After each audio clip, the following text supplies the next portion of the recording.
الرحيم الحمد لله الذي نحمده ونستعينه ونستغفره ونؤمن به ونتوكل عليه ونعوذ بالله من شرور أنفسنا ومن سيئات أعمالنا من يهده الله فلا مضل له ومن يضلله فلا هادي له ونشهد أن لا إله إلا الله وحده لا شريك له ونشهد أن سيدنا وحبيبنا وشفيعنا وسندنا وإمامنا ومولانا محمد صلى الله تعالى على خير خلقه محمد وعلى آله وأصحابه أجمعين أما بعد فأعوذ بالله من الشيطان الرجيم بسم الله الرحمن الرحيم وقضى ربك ألا تعبدوا إلا إياه وبالوالدين إحسانا إلى آخر الآية وقال الله تعالى في مقام آخر ووصينا الإنسان بوالديه إحسانا حملته أمه كرها ووضعته كرها وحمله وفصاله 30 شهرا صدق الله مولانا العلي العظيم سبھی حضرات ایک بار عبادت کی نیت سے درود شریف پڑھ لیجیے اللهم صل على سيدنا محمد وعلى آل سيدنا ومولانا محمد وبارك وسلم تسليما كثيرا كثيرا رب اشرح لي صدري ويسر لي امري واحلل عقدة من لساني يفقهوا قولي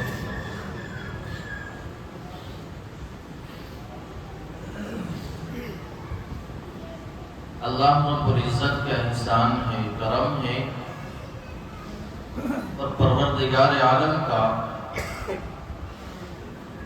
احسان عظیم ہے کہ اللہ رب العزت نے ہم سب کو اپنے گھر میں حاضری کی توفیق بخشی ہے۔ اللہ رب العزت ہم سب کے یہاں بیٹھنے کو، آنے کو اور ہماری تمام عبادتوں کو، اور اب ہم جمعے کی نماز کے لیے حاضر ہوئے ہیں، اللہ ہماری اس نماز کو بھی قبول فرمائے، اور اللہ نے جو دین کی بات کہنے اور سننے کا موقع دیا ہے، اللہ رب العزت کہنے والے کو بھی، سننے والوں کو بھی عمل کی توفیق عطا فرما دے۔ مسلسل کئی روز، کئی جمعے سے ایک موضوع پر بات چل رہی ہے، اور موضوع ہے گھریلو مسائل کا علاج، یا اس کو اور آسان کہہ لیجیے کہ گھریلو جھگڑوں سے نجات۔ اس میں بہت ساری چیزیں آتی ہیں، کچھ چیزوں کا بیان تو آپ کے سامنے تفصیل سے ہو چکا ہے۔ گزشتہ جمعے کو بات ہوئی تھی کہ بیوی پر شوہر کا کیا حق ہے، وہ تفصیل آپ کے سامنے آ چکی ہے۔ اس سے پچھلے جمعے کو بات ہوئی تھی کہ شوہر پر بیوی کا کیا حق ہے، وہ بھی تفصیل سے آپ کے سامنے بات آ چکی ہے۔ آج جس موضوع پر بات کرنی ہے وہ ہے والدین کے حقوق، ماں باپ کا اولاد پر کیا حق ہے۔ یہ بھی اس معاشرے میں، آج کے معاشرے میں، آج کے سماج میں ایک سلگتا ہوا بڑا عجیب و غریب موضوع بنا ہوا ہے۔ اور میں نے گزشتہ جمعے کو بتایا تھا کہ جس طرح سے آج ہمارے گھروں میں شوہر اور بیوی کے درمیان اختلافات چل رہے ہیں، اسی طرح یا اس سے کہیں زیادہ اولاد اور ماں باپ کے درمیان میں بھی اختلافات موجود ہیں۔ کی آیت میں نے اسی موضوع سے متعلق پڑھی ہے، اور والدین کے متعلق اللہ نے قرآن میں ایک دو آیت نہیں بلکہ اللہ نے والدین کے حقوق کے متعلق، والدین کی اطاعت اور والدین کی نافرمانی کے متعلق اللہ نے قرآن میں کئی آیتیں نازل فرمائی ہیں۔ سب سے جو میں آج قرآن کی آیت پڑھی، اللہ نے اس میں فرمایا وَقَضَى رَبُّكَ أَلَّا تَعْبُدُوا إِلَّا إِيَّاهُ۔ سب سے پہلے اللہ نے کہا کہ عبادت صرف ایک اللہ کی ہونی چاہیے، یعنی توحید کا اقرار کرنے کے بعد کہ اللہ کو ایک ماننے کے بعد ظاہر ہے کہ عبادت بھی صرف اور صرف اسی اللہ کے لیے ہوگی، کسی اور کے لیے عبادت کی اجازت نہیں ہے۔ اللہ نے اس کے بعد فوراً فرمایا وَبِالْوَالِدَيْنِ إِحْسَانًا،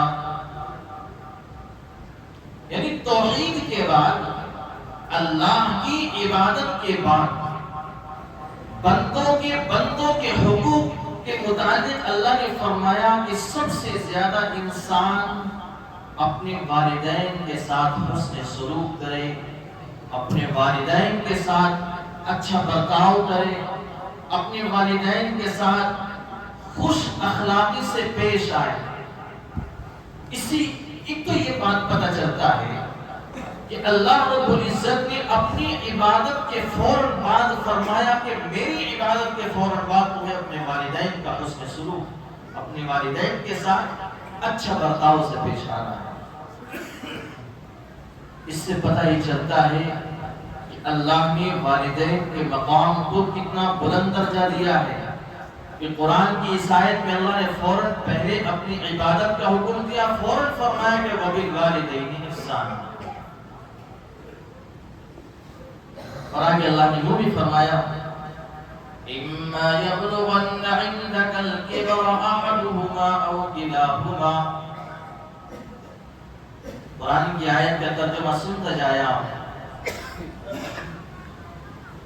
جب ماں باپ بوڑھے ہو جاتے ہیں، جب ماں باپ بوڑھے ہو جاتے ہیں، ان کا مزاج بچپن کی طرف لوٹ کر کے آ جاتا ہے۔ جب ماں باپ بوڑھے ہو جاتے ہیں تو ان کی زبانوں سے نکلنے والے جو جملے ہوتے ہیں ان سے اولاد اتفاق نہیں کرتی ہے، چونکہ مزاج میں عجیب سا چڑچڑاپن سا پیدا ہو جاتا ہے۔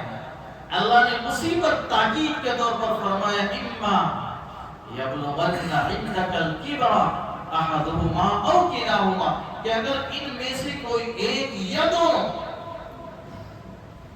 اللہ نے فرمایا کہ اگر تمہارے والدین، تمہارے ماں باپ میں سے اگر کوئی ایک یا دونوں اگر بڑھاپے کی عمر کو پہنچ جائے، جوانی میں تو ظاہر ہے کہ اولاد جو ہے ماں باپ برابر سے محسوس ہوتے ہیں، لیکن وہی ماں باپ اگر تمہیں بڑھاپے کی عمر میں تو پہنچ جائے، فَلَا تَقُلْ لَهُمَا أُفٍّ وَلَا تَنْهَرْهُمَا، فرمایا یہی تو ہے وہ مقام، یہی تو ہے وہ وقت کہ اب اولاد کو برداشت کرنا چاہیے کہ جیسے تمہارے بچپن کی حالت میں تمہارے ماں باپ نے تمہیں برداشت کیا ہے۔ إِمَّا يَبْلُغَنَّ عِندَكَ الْكِبَرَ أَحَدُهُمَا أَوْ كِلَاهُمَا فَلَا تَقُلْ لَهُمَا أُفٍّ، اللہ نے فرمایا کہ اگر تمہارے والدین تمہاری عمر میں تمہارے بڑھاپے کی حالت کو پہنچ جائے تو فرمایا ان کو اف بھی مت کہنا، اف یعنی یوں بھی نہ کہنا کہ کیا نہیں۔ آگے اللہ نے فرمایا وَلَا تَنْهَرْهُمَا، اور ان کو کبھی جھڑکنا مت، ان کے ساتھ کبھی سختی سے برتاؤ نہیں کرنا، ان کے ساتھ کبھی زور زبردستی سے پیش نہیں آنا۔ آگے اللہ نے فرمایا ہے وَقُلْ لَهُمَا قَوْلًا كَرِيمًا إِمَّا يَبْلُغَنَّ عِندَكَ الْكِبَرَ أَحَدُهُمَا أَوْ كِلَاهُمَا فَلَا تَقُلْ لَهُمَا أُفٍّ وَلَا تَنْهَرْهُمَا، کہ ان کے ساتھ نرمی سے، خوش اخلاقی سے، اچھے مزاج سے اچھے برتاؤ کے ساتھ ان کے ساتھ پیش آنا۔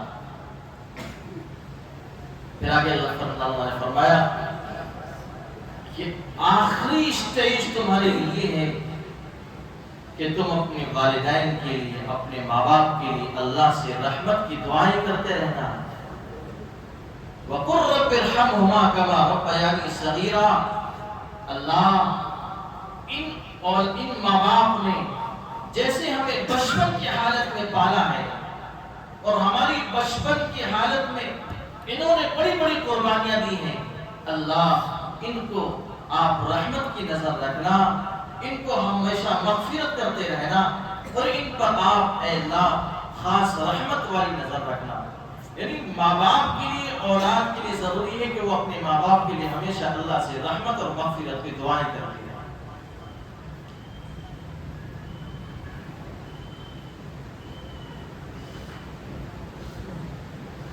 اولاد میں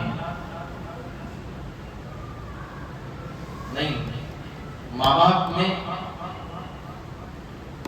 کس کا مقام زیادہ ہے؟ باپ کا مقام زیادہ ہے یا ماں کا؟ اتنا تو پتہ چل گیا کہ عبادت اللہ کی ہوگی، اور روئے زمین پر سب سے زیادہ خدمت کے مستحق والدین ہیں۔ کون ہے؟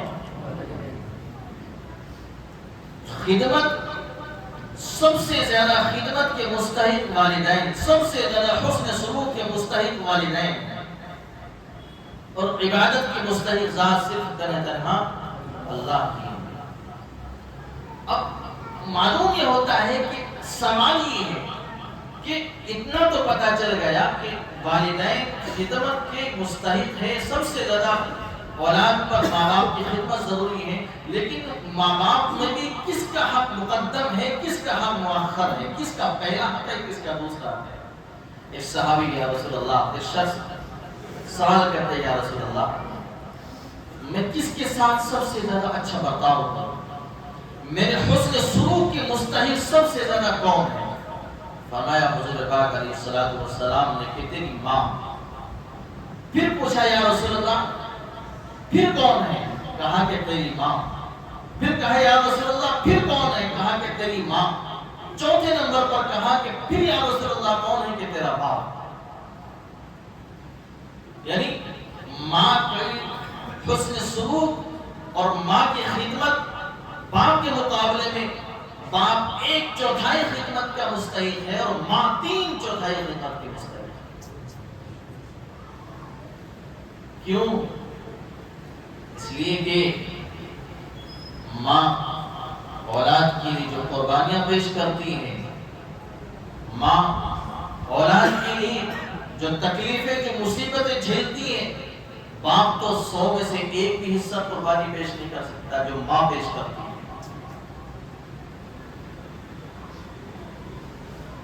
قرآن کی اس آیت سے اللہ رب العزت نے فرمایا ہے کہ وَوَصَّيْنَا الْإِنسَانَ بِوَالِدَيْهِ إِحْسَانًا، ہم نے انسان کو یہ وصیت، یہ نصیحت کی ہے کہ وہ اپنے والدین کے ساتھ اور والدین میں بھی اپنی ماں کے ساتھ سب سے زیادہ حسن سلوک کرے، سب سے زیادہ اس کے ساتھ اچھا برتاؤ کرے۔ کیوں؟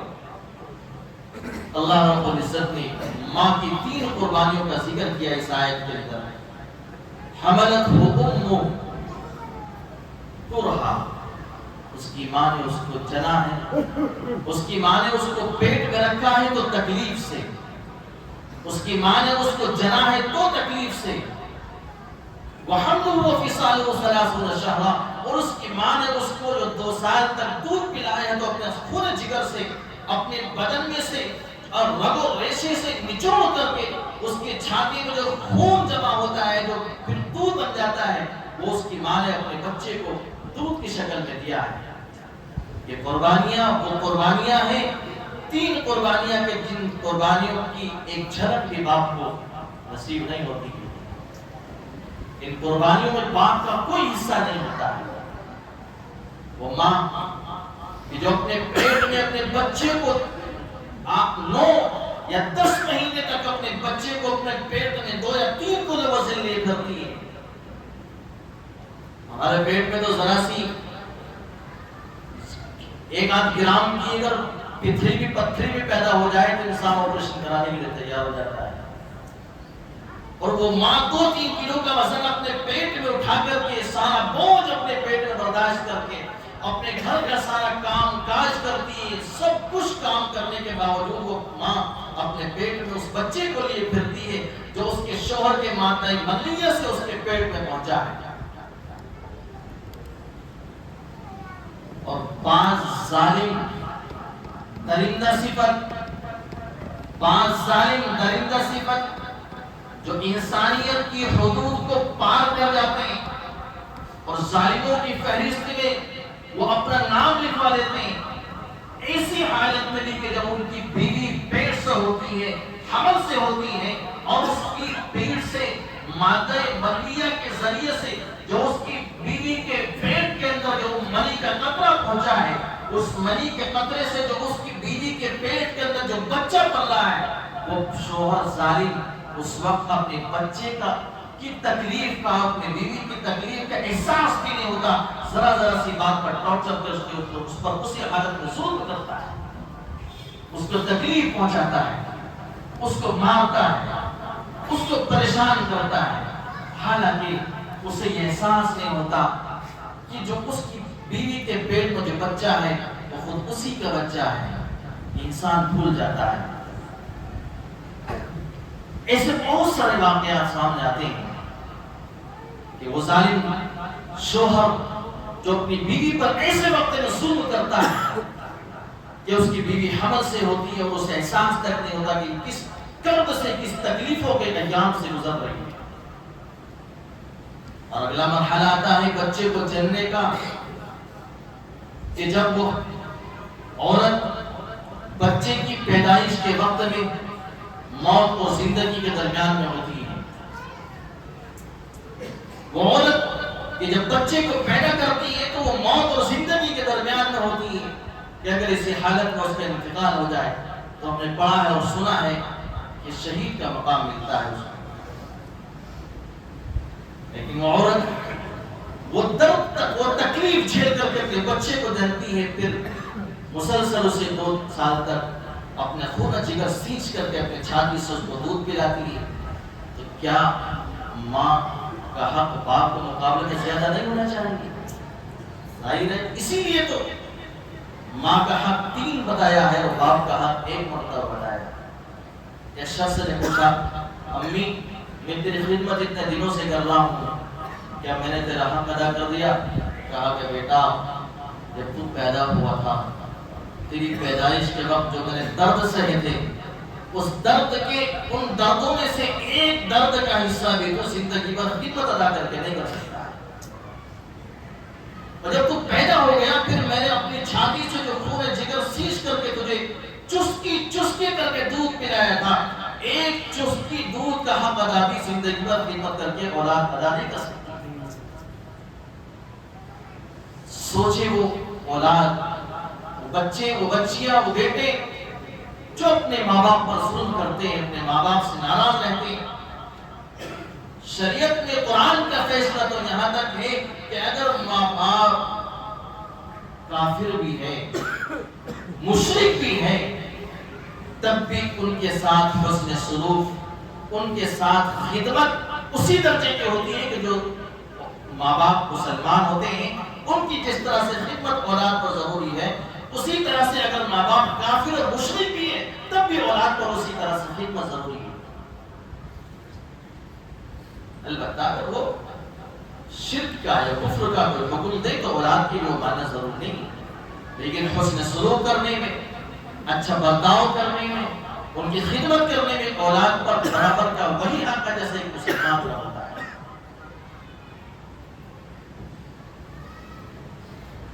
انسان جتنے بھی دنیا میں گناہ کرتا ہے، سنو غور سے، انسان جتنے بھی دنیا کے اندر گناہ کرتا ہے سارے گناہوں کی سزا اسے آخرت میں ملے گی.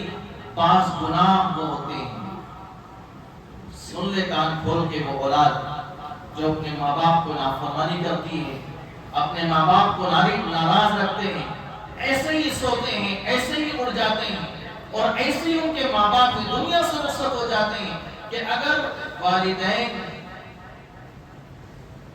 کی نافرمان اولاد ہے، تو فرمایا کہ اس اولاد کے بقیہ گناہوں کی سزا تو آخرت میں ملے گی، لیکن والدین کا گناہ ایسا گناہ ہے کہ اللہ اس گناہ کی سزا اولاد کو دنیا میں نہیں دے دیتا ہے۔ سکون نہیں ملتا زندگی میں۔ خدا کی قسم بہت سارے واقعات مختصر سی زندگی کے تجربے میں ہیں۔ جو اولاد اپنے ماں باپ کی نافرمانی کرتی ہے، اپنے ماں باپ کو تکلیف دیتے، اپنے ماں باپ کو رلاتے ہیں، یاد رکھیے وہ اولاد کبھی زندگی میں سکون حاصل نہیں کر سکتی۔ وہ اولاد جو اپنے ماں باپ کو رلاتی ہے، وہ اولاد ہمیشہ روئے گی، کبھی انہیں سکون نہیں ملتا، کبھی انہیں آرام نہیں مل سکتا ہے۔ اور تو اور فرمایا کہ اولاد اپنے ماں باپ کو اگر راضی رکھتی ہے، اولاد اگر اپنے ماں باپ کو خوش رکھتی ہے تو اللہ کی طرف سے رزق میں برکت ہوتی ہے، اور اگر والدین اولاد سے ناراض ہوتے ہیں تو اللہ کی طرف سے رزق میں تنگی اور برکت ختم ہو جاتی ہے، تنگی رزق کے اندر پیدا ہو جاتی ہے۔ آپ نے وہ واقعہ مشہور واقعہ سنا ہوگا، حضرت اویس قرنی رحمت اللہ علیہ کا، مسلمان ہیں، حضور پاک علیہ السلام کی زندگی میں مسلمان ہیں، اور یہ بھی آپ کو پتا ہے کہ حضور پاک علیہ السلام کی زیارت اور آپ سے ملاقات کتنا بڑا شرف کا مقام ہے۔ ایک مسلمان ایمان کی حالت میں جو رسول پاک علیہ السلام کی زیارت کر لیتا ہے، آپ سے ملاقات کر لیتا ہے، تو وہ صحابی بن جاتا ہے، اور صحابی کا مقام ہوا ہے کہ امت کا کوئی بڑے سے بڑا ولی، کوئی بڑے سے بڑا قطب کسی صحابی کے پاؤں کی دھول بھی نہیں ہو سکتا ہے۔ لیکن حضرت اویس قرنی رحمت اللہ علیہ حضور پاک علیہ السلام سے پیغام بھیجتے ہیں، یا رسول اللہ میں آپ کی زیارت کے لیے حاضر ہونا چاہتا ہوں۔ حضور نے کہلا بھیجا کہ یا رسول اللہ میں آپ کی زیارت کے لیے آپ کے پاس حاضر ہونا چاہتا ہوں، لیکن میری ماں بیمار رہتی ہے، وہ میری خدمت کے مستحق ہے۔ حضور نے فرمایا یہاں نہ آؤ، اپنی ماں کی خدمت کرو، یہاں نہ آؤ، اپنی ماں کی خدمت کرو۔ چنانچہ حضرت اویس قرنی رحمت اللہ علیہ حضور کی اطاعت اور اپنی والدہ کی خدمت کرنے کی وجہ سے رک گئے، اور صحابیت کے مقام سے آپ محروم ہو گئے۔ حضرت اویس قرنی کو صحابی کا مقام نہیں ملا، لیکن سنو میری بات غور سے، میں نے اس سے پہلے ہی بتایا تھا، اللہ نے اس کا صلہ کیا دیا، اللہ نے اس کے رزلٹ میں حضرت اویس قرنی کا مقام کہاں سے کہاں پہنچا دیا۔ حضرت اویس قرنی کے بارے میں حضرت عمر رضی اللہ تعالیٰ عنہ سے حضور نے فرمایا، عمر ایک نوجوان ہے، اس کا نام اویس ہے، وہ قرن یعنی یمن کے رہنے والا ہے، وہ مدینہ اگر آئے قافلے میں تلاش کرنا، جہاں بھی اویس قرنی ملے اس سے دعاؤں کی درخواست کرنا، اللہ کے یہاں اس کی دعائیں قبول ہوتی۔ حضرت عمر فاروق رضی اللہ تعالیٰ جو بھی قافلہ مدینہ آتا پوچھتے لوگوں سے بھائی اس میں کوئی اویس ہے، چونکہ ساری پہچان حضرت عمر کو رسول اللہ نے بتا دی۔ اب حضرت اویس قرنی کے متعلق ہر قافلے والے سے پوچھتے، حضرت عمر ایک قافلے میں پتہ چل گیا کوئی اویس قرنی نام کا ہے، وہ ساری پہچان جو حضور نے بتائی تھی وہ ساری اس نوجوان کے اندر مل گئی۔ کہا میرے حق میں اللہ سے دعائیں کرنا، حضرت عمر نے کہا میرے حق میں اللہ سے دعائیں کرنا۔ حضرت اویس قرنی نے کہا کسی مذاق کرتے ہو عمر، آپ تو امیر المومنین ہیں، اتنے بڑے صحابی ہیں، آپ کا مقام تو بہت بلند ہے، آپ تو جنتی ہیں، آپ کے بارے میں تو حضور کا فرمان یہ ہے لو کان بعدی نبی لکان عمر، کہ اگر میرے بعد کوئی نبی ہوتا تو عمر ہوتا۔ عمر آپ کا مقام تو یہ ہے، آپ اس ادنا انسان سے کسی مذاق کرتے ہیں، میں آپ کے لیے دعائیں کروں؟ ہاں اویس، اللہ کے نبی علیہ السلام نے مجھ سے یہ کہا ہے کہ جہاں بھی اویس ملے اس سے دعائیں کرنا ملا، اللہ کے یہاں اس کی دعائیں قبول ہوتی ہیں۔ حضرت اویس نے جب یہ سنا کہ اللہ کے نبی نے میرے بارے میں یہ بات کہی ہے، اور روئے، اتنا روئے کہ آنکھوں سے آنسو بہنے لگے، اور حضرت عمر رضی اللہ تعالیٰ عنہ کے سامنے بے شمار روئے. حضرت اویس قرنی کو یہ مقام صرف اور صرف اولاد، صرف اور صرف ماں کی خدمت کے نتیجے میں ملا تھا. میرے نوجوانوں، دوستوں، عزیزوں، جو اپنی ماں کو ناراض کیے بیٹھے ہیں، آخری بات، جو اپنی ماں کو ناراض کیے بیٹھے ہیں، خدا را اللہ کے واسطے اس پگڑی کی لاج رکھ کر کے آپ سے عزت اور آپ کی زندگی اور آپ کے آخرت کے تعلق سے بات کر رہا ہوں. اپنی ماں کو اپنی زندگی میں راضی کر لو، اپنے باپ کو اپنی زندگی میں راضی کر لو. فرمان رسول ہے کہ اگر ماں باپ ناراض ہیں اور ماں باپ کی ناراضگی ہے تو اللہ بھی اس اولاد سے ناراض رہتا ہے. اور اللہ کی ناراضگی بہت بڑی پکڑ کا ذریعہ ہو جائے. اس لیے اپنے ماں باپ کو ہمیشہ خوش رکھو، اپنی اولاد کو ہمیشہ راضی رکھو، اپنے ماں باپ کو ہمیشہ راضی رکھو، اپنی ماں کو ہمیشہ راضی رکھو. جب سو اپنی ماں کی رضا کو حاصل کر کے سویا کرو. جب گھر سے نکلے تو ماں کی دعائیں لے کر کے نکلا کرو. ہر قدم پر اللہ کی رحمت تمہارے ساتھ رہے گی انشاءاللہ. یہ آخری بات ہے. مجھے پتا ہے جن کی مائیں نصرت ہو چکے ان سے پوچھ لیا کیا ہوتی ہے ماں. یقین جانیے آپ، آخری جملہ کہہ کر کے بات ختم کرتا ہوں. جس دن گھر سے ماں نصرت ہو چکی ہے، جس دن گھر سے ماں کا جنازہ نکلتا ہے، خدا کی قسم ایسا ہوتا ہے کہ جیسے انسان تو ہے اس کے اندر روح نہیں، گھر تو ہے اس کے اندر روح نہیں. بالکل یہ بات ہمیں تجربے میں، چونکہ ہماری ماں 2016 میں انتقال کر گئی، ہمیں پتا ہے. جس دن گھر سے رخصت ہو چکے پیچھے کو نظر مارتے ہیں، کوئی شفقت اور محبت والی دعائیں دینے والا نصیب نہیں ہوتا ہے. گھر سے نکلا کرو، ماں کی دعائیں لے کر کے نکلا کرو. ماں کی دعائیں ساتھ رہے گی، زندگی میں سکون ہوگا، آخرت میں انشاءاللہ سکون حاصل ہوگا. اللہ مجھے بھی آپ کو سب کو عمل کرنے کی توفیق نصیب فرمائے. وآخر دعوانا الحمدللہ.